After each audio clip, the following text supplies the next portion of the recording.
Kozhikode KSRTC സ്റ്റാൻഡിൽ നിന്ന് mobile phone മോഷ്ടിച്ച യുവാവ് പിടിയിൽ. തമിഴ്നാട് സ്വദേശി കണ്ണനാണ് നടക്കാവ് പോലീസിന്റെ പിടിയിലായത്.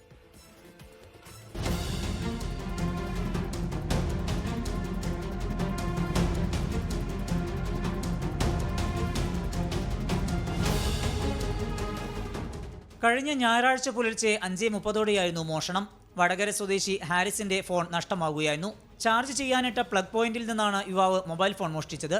ഉറക്കത്തിലായിരുന്ന ഹാരിസ് അറിഞ്ഞില്ല. ഉറക്കം ഉണർന്നപ്പോൾ ചാർജ് ചെയ്യാനിട്ട സ്ഥലത്ത് ഫോണില്ല. പിന്നീട് CCTV ദൃശ്യങ്ങൾ പരിശോധിച്ചപ്പോഴാണ് ഒരാൾ മൊബൈൽ ഫോൺ എടുത്ത് നടന്നു പോകുന്നത് വ്യക്തമായത്.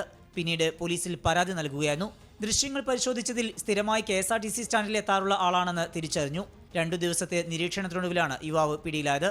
തമിഴ്നാട് സ്വദേശി കണ്ണനാണ് അറസ്റ്റിലായത്. മുമ്പും ഇയാൾ ഇത്തരത്തിൽ മോഷണം നടത്തിയിട്ടുണ്ടെന്ന് പോലീസ് പറഞ്ഞു. 24 കോഴിക്കോട്.